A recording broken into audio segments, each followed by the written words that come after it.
You know what happens when you stop chasing someone who's been stringing you along? When you stop dancing to their rhythm, answering their cold texts, showing up for their unpredictable affection. Something powerful happens. Avoidants play a subtle game. They pull you in just enough to keep you close, but not enough to make you feel secure. They offer glimpses of warmth, little breadcrumbs of intimacy, and then vanish emotionally. It's not a mistake. It's a pattern, a survival strategy rooted in fear of intimacy.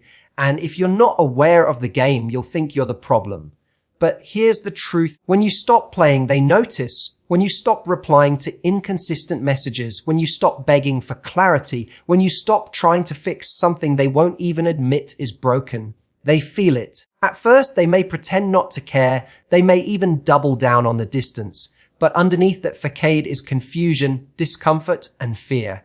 They're used to being the ones in control, and when you stop engaging in their pattern, they lose that control. Suddenly, their usual tactics, hot and cold behavior, delayed replies, emotional withdrawal, don't have the same effect. This is when the power shifts. You're no longer playing by their rules. You've created new boundaries. And if they truly want a connection with you, they'll have to meet you where you are, not drag you into emotional limbo. Some will try to test you. They'll reappear when they sense your detachment. They'll say things that sound like commitment, but are just enough to keep you wondering. Don't fall for it. Remember, respect isn't found in mixed signals. It's found in consistent action. Not every avoidant will rise to the challenge. Some will walk away entirely. That's not your loss. It's your liberation. Because every time you stop playing their game, you make room for someone who doesn't need games to love you. You teach people how to treat you by what you tolerate. And when you finally stop tolerating emotional unavailability, that's when your life and your love begins to transform. Avoidants often create a confusing emotional experience because they give just enough to keep you emotionally invested, but never enough to give you certainty. This isn't accidental. It's a form of emotional regulation for them, a way to stay connected while protecting themselves from the perceived dangers of true intimacy. When you start a connection with an avoidant, it may feel exciting and mysterious at first. They might be charming, attentive, and even passionate in the beginning. But very soon, their energy becomes inconsistent. One day they're interested, the next they seem emotionally distant or distracted. And that's where the cycle begins. The avoidant attachment style is built on a fear of closeness and vulnerability. Deep down, they may long for connection like anyone else, but the idea of fully relying on another person or being relied upon feels threatening. So what do? They give affection in small doses, just enough to keep you hoping. They may send sweet messages here and there. They may flirt or check in randomly. And once you feel like they're slipping away, they'll come back just long enough to reignite your hope.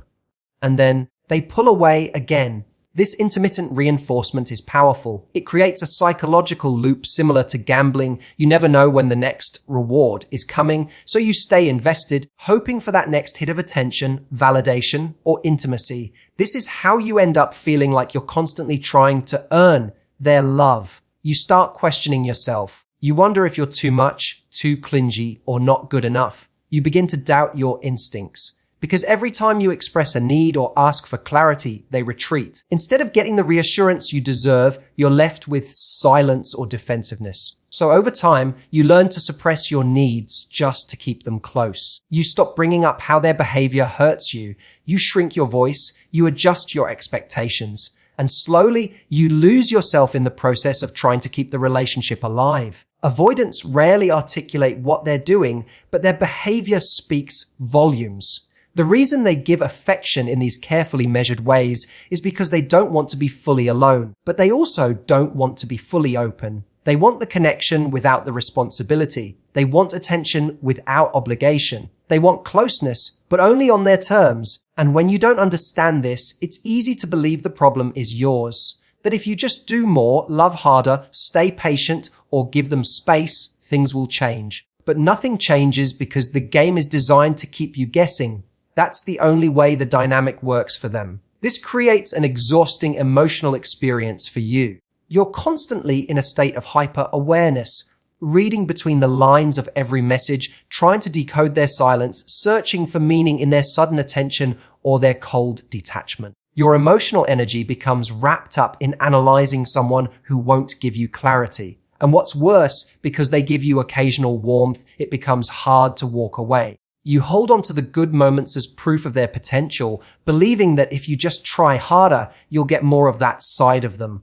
But the truth is that inconsistency is not just a phase. It's part of the avoidance emotional wiring. And as long as you keep responding to it, they don't have to change. They know you'll be there. They know you'll wait. And the longer you stay in that pattern, the more it reinforces their belief that love doesn't require accountability. That's why breaking this cycle starts with recognizing that their crumbs of affection aren't generosity, they're control. Once you see that, you can start to detach from the illusion of closeness they offer and begin to reclaim your emotional power. When you finally decide to stop engaging with the avoidant's unpredictable behavior, something begins to shift. The moment you stop reacting to every breadcrumb of attention they throw your way, when you no longer show that you're emotionally affected by their hot and cold pattern, the power dynamic starts to change. For a long time, they've been the one calling the emotional shots, disappearing when things get close, reappearing when you start to pull away, and creating a rhythm where your emotional stability depends entirely on their availability. But once you refuse to play that game, their sense of control starts to erode. Avoidants are not used to people stepping back with calm indifference. They expect pursuit, confusion, over-explaining, emotional pleas, or passive waiting. When none of that happens, they begin to sense something is off. At first, they may try to convince themselves that your silence or emotional distance doesn't matter. They may even act colder in response, trying to reclaim their control by seeming unbothered. But deep down, they feel it. Avoidants may not always understand or admit their feelings, but they are highly attuned to changes in energy and attention. Your shift in behavior doesn't go unnoticed. Without your usual engagement, they start to lose the emotional leverage they once had. They can't use silence to punish you if you're no longer waiting. They can't draw you in with sporadic affection if you're not chasing it anymore. They can't keep you hanging on with vague words if you've stopped reading between the lines. And that loss of control forces them into unfamiliar emotional territory. They may begin to question their own position in your life. They may feel rejected, even if they were the one who emotionally withdrew first.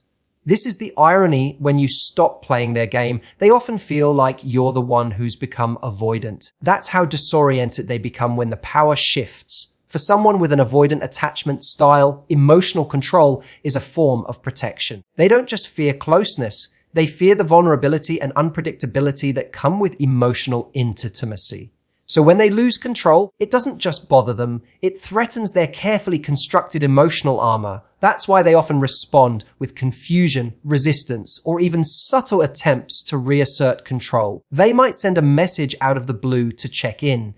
They might casually like your post or comment on something from the past. These actions aren't always about genuine connection. They're often attempts to test whether they still have emotional access to you. But if you remain grounded, if you don't rush to respond or fall into old patterns, their usual strategies stop working. This creates discomfort for them, but it's a crucial part of breaking the cycle. You're no longer feeding the dynamic. You're not trying to win them back or prove your worth. And that's powerful because it forces them to confront the reality that they can't control every emotional outcome, that people won't always wait around.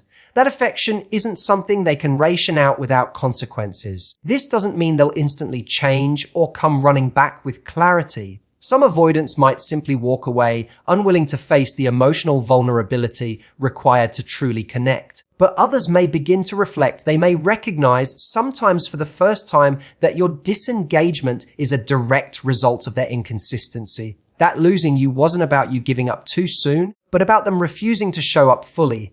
And in that moment, some may choose to evolve. But the point isn't what they choose to do. It's that you chose to step away from a game that was never fair to begin with. And in doing so, you reclaimed the emotional power that was always yours. When you emotionally detach from an avoidant, it doesn't go unnoticed, no matter how indifferent they may seem on the surface. In fact, your detachment strikes at the heart of their deepest fear, abandonment. Despite their outward aloofness and emotionally distant behavior, avoidants are often operating from a space of internal insecurity. They fear being engulfed, yes, but they also fear being truly left. They live in the tension between wanting closeness and dreading it.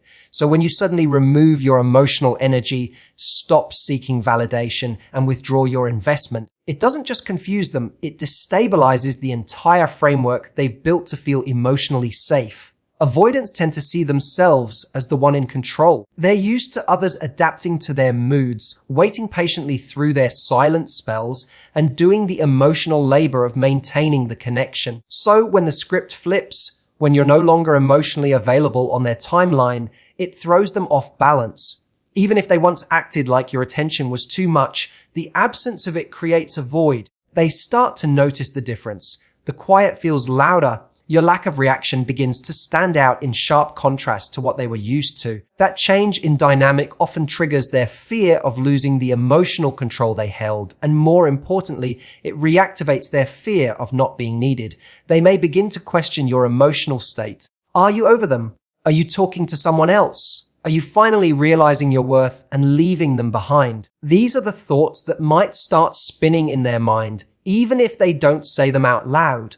But instead of expressing vulnerability, which feels unsafe for them, they're more likely to test the waters. They might reappear in subtle ways, liking your stories, sending a casual text, or referencing an old joke. They'll try to reignite the connection without appearing too invested. It's not always malicious, it's simply the only way they know how to cope with the discomfort of losing emotional influence over you. Your silence speaks volumes, and to someone who has relied on power through distance, your emotional neutrality feels like rejection. This triggers the avoidance core wound, being emotionally unimportant. Their entire behavioral system is often built on the idea that closeness leads to pain, so they keep people at arm's length. But paradoxically, when someone they care about stops trying to get close altogether, they feel the sting of disconnection even more intensely.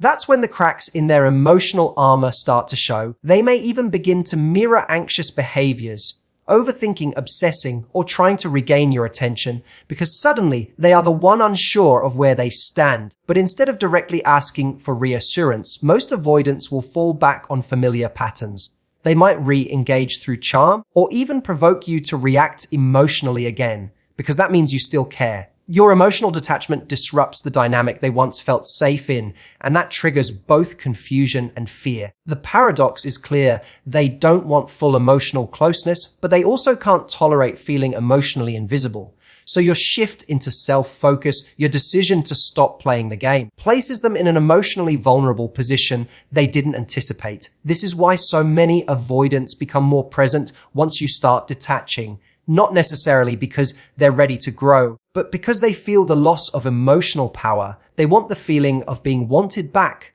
not necessarily the responsibility of a full relationship. The mistake people often make is misreading this sudden attention as a sign of change. But unless it's accompanied by true vulnerability, consistent behavior, and emotional accountability, it's often just a reaction to their own discomfort. That's why your emotional detachment is so powerful. It not only reveals their true intentions, but it also gives you clarity. It puts you in the position to evaluate, not based on hope or potential, but based on how they show up when they're no longer in control. Boundaries are one of the most powerful tools you can use when dealing with an avoidant personality. When you set clear emotional boundaries, you're drawing a line in the sand, stating what is and isn't acceptable in how you're treated.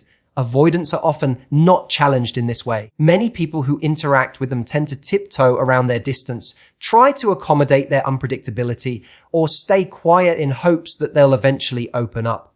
That silence, however, only reinforces the avoidant's belief that they don't need to be consistent, vulnerable, or emotionally responsible in order to keep someone close. But once you stop tolerating their inconsistency and create firm boundaries, the dynamics begin to shift dramatically. You are no longer trying to decode their behavior, chase them for connection, or wait endlessly for them to show up emotionally. Instead, you're communicating, either directly or through your actions, that your needs matter, that your time is valuable, and that you will not accept partial presence as a substitute for true intimacy. This doesn't mean you issue ultimatums or try to control them. It means you stop abandoning yourself for the sake of keeping a connection alive. You no longer mold your emotional expectations to fit someone who isn't showing up. This act alone disrupts the very foundation the avoidant relies on. They're used to people overcompensating for their lack of engagement. They're used to having space without accountability. But when your boundary makes it clear that you will no longer be a participant in this emotional imbalance, they are forced into a decision. Either they step up and meet you where you are, with honesty, consistency, and emotional effort, or they risk losing access to you altogether. Sometimes this makes them uncomfortable. They may accuse you of changing, becoming distant, or being too demanding, not because you've done anything wrong, but because you've stopped accepting less than what you deserve. That discomfort is actually necessary. It pushes them out of their emotional autopilot. Boundaries are not punishments, they're invitations. They give the avoidant an opportunity to rise to a healthier level of relating. They make it clear that you're not rejecting connection, you're rejecting disconnection. If they value you and the bond, they will feel compelled to meet you halfway.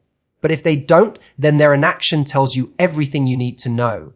The key is not to set boundaries hoping to change someone else. The power of boundaries lies in what they do for you. They shift your energy from chasing approval to protecting your peace. They move you from reaction to intention. Instead of revolving around someone's erratic emotional availability, you begin to create a relationship dynamic where your worth doesn't hinge on how someone else feels today. That kind of inner clarity is magnetic. It draws in the kind of people who respect emotional safety and repels those who only want to connect on their terms. And the truth is, when an avoidant sees that their usual patterns no longer get a reaction, they're faced with a rare opportunity to self-reflect. Your boundaries mirror back to them the consequences of emotional unavailability.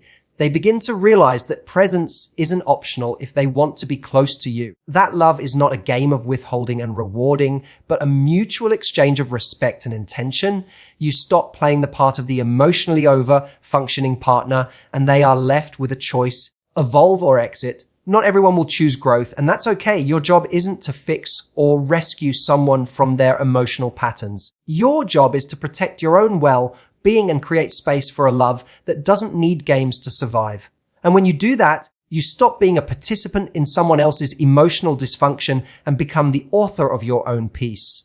Letting go of the games, the cycles, and the emotional roller coaster is where real healing begins. When you finally stop trying to decode someone's mixed signals or justify their inconsistent behavior, you begin to reclaim your clarity. That clarity creates space for something powerful: your self-worth. Being in a dynamic with an avoidant person often makes you feel like love is something you need to earn. It conditions you to believe that if you're patient enough, loving enough, low maintenance enough, maybe they'll finally show up. But when you walk away from that, you stop living in reaction to someone else's fear of intimacy and start living in alignment with your own emotional needs. The moment you choose not to chase, not to shrink yourself, and not to sacrifice your emotional well-being for temporary closeness, you begin to reset your own internal compass. You realize that the love you've been trying to receive from someone emotionally unavailable is the love you needed to give yourself all along. You see how much energy you were pouring into trying to be chosen, trying to be enough, trying to keep their interest,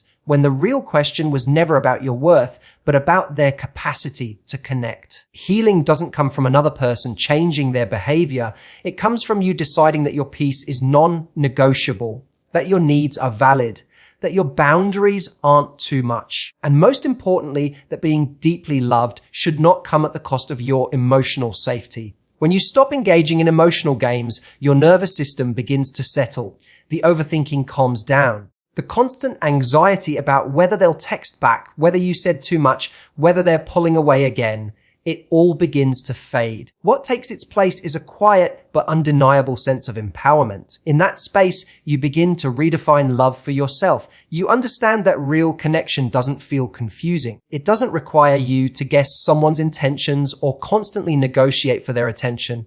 Healthy love shows up. It communicates. It takes responsibility. It isn't perfect, but it's honest. And when you've spent time with someone who only offers love conditionally, that kind of consistency feels revolutionary. But you only become available to receive that kind of love when you stop tolerating the kind that hurts. One of the most profound shifts that happens when you walk away from emotional unavailability is that you become more discerning. You stop falling for intensity disguised as intimacy. You no longer equate unpredictability with excitement. You see the red flags sooner. You don't ignore your gut feelings just because someone gives you temporary validation. Instead of being drawn to people who make you prove your worth, you begin to gravitate toward those who mirror it back to you effortlessly. This doesn't mean you'll never be triggered again or that you'll forget the connection you had.